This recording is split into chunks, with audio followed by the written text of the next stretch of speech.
Okay, ये तो हो गया कीवर्ड्स का। उसके बाद क्या है हमारा आइडेंटिफायर है। आइडेंटिफायर्स क्या होते हैं, मतलब कि हम वेरिएबल्स डिक्लेयर कर सकते हैं। Variables, class name, object name या फिर फंक्शन नेम, ये होते हैं आइडेंटिफायर्स।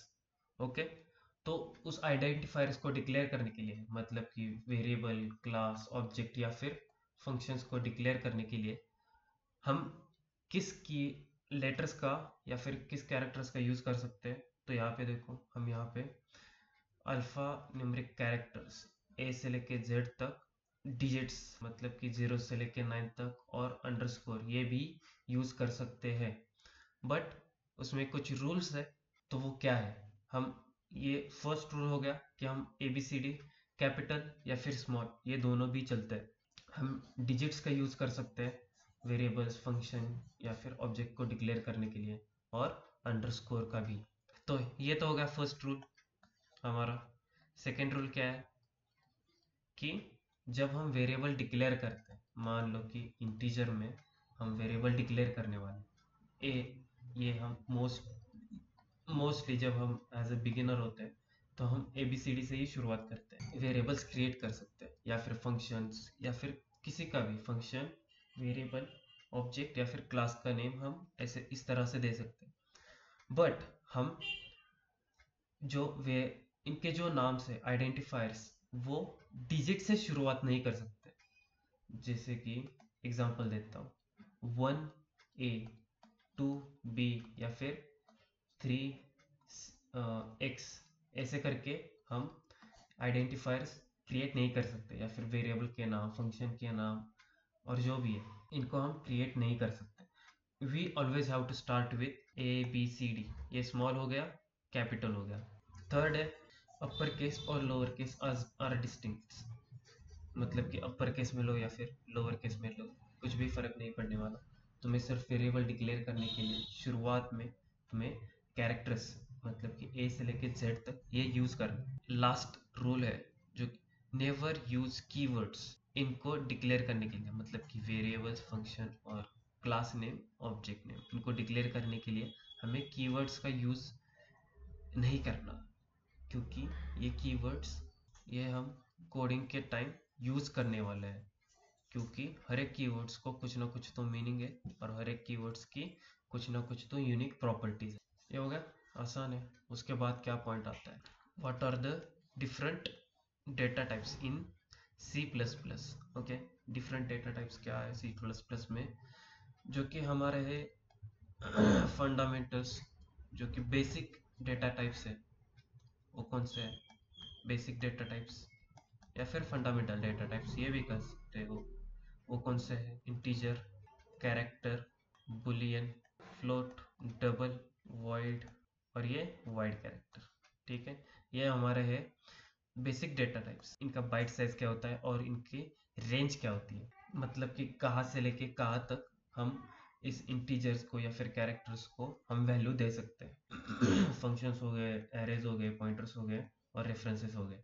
वन बाय वन हम इन फ्यूचर में इनको स्टडी करने वाले हैं। यूजर डिफाइंड डेटा टाइप्स, मतलब कि इन डेटा टाइप्स को यूजर ने क्रिएट किया है।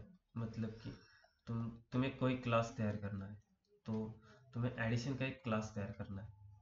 ठीक है, तो तुम पहले क्लास लिखोगे और उस क्लास का एक नाम दे दोगे, और उसमें जो भी तुमने कोड टाइप किया गया है उनको एग्जीक्यूट करने के लिए उस ऐड कीवर्ड का, मतलब कि ये क्लास का जो ये नाम दिया गया है उसका यूज करके तुम कोई भी ऑब्जेक्ट बना सकते हो, और उस ऑब्जेक्ट का यूज करके इसमें जो भी कोड तुमने एंटर किया है उस कोड को एग्जीक्यूट कर सकते हो और उसका कोई आउटपुट निकाल सकते हो। पहले तो फंडामेंटल डेटा टाइप्स का स्टडी करते हैं, बाद में वन बाय वन जैसे तुम्हें इस फंडामेंटल डेटा टाइप्स को तुम समझ जाओगे, उसके बाद इन डेटा टाइप्स को भी आसानी से समझ जाओगे। तो नेक्स्ट है फंडामेंटल डेटा टाइप्स या फिर बेसिक डेटा टाइप। इनका जो बाइट साइज है हर एक का यूनिकली डिफाइन किया गया है, और हर एक डिफरेंट साइज है, और इस हर एक की एक रेंज होती है। मान let's take an example of char, उसकी बाइट साइज क्या है 1 byte is equal to 8 bit होता है। 1 बाइट को हम इस तरह से डिवाइड कर दे, 2 raise to 0, 2 raise to 1, 2 raise to 2, 7, 2 raise to 7 इसकी वैल्यू क्या होती है, वो क्या होता है 128। क्या होता है 128। एक कैर की बाइट साइज 0 से 1 होती है और उसकी रेंज -128 से लेके +127 तक होती है। ओके, फिर ये ऐसा क्यों माइनस क्यों है यहाँ पे, क्योंकि ये कैरेक्टर अनसाइंड, ये साइंड कैरेक्टर है।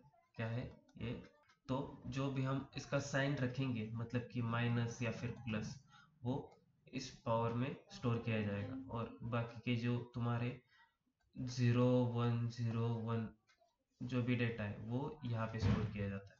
अनसाइंड कैरेक्टर की साइज 1 ही है, तो इसमें जब हम कोई भी डेटा स्टोर करेंगे उसको माइनस में, मतलब कि 0 से पहले की जो वैल्यूज होती है -1 -2 हो गया, इन वैल्यूज को अनसाइंड कैर में हम स्टोर नहीं कर सकते। अब इंटीजर आ गया, इंटीजर की साइज क्या है 2 बाइट्स की, इसकी कितनी थी 1 बाइट की।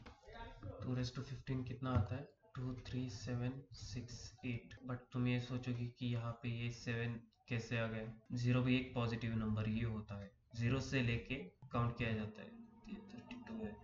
0 से लेके 3 2 7 6 7 वैल्यूज को हम स्टोर कर सकते हैं।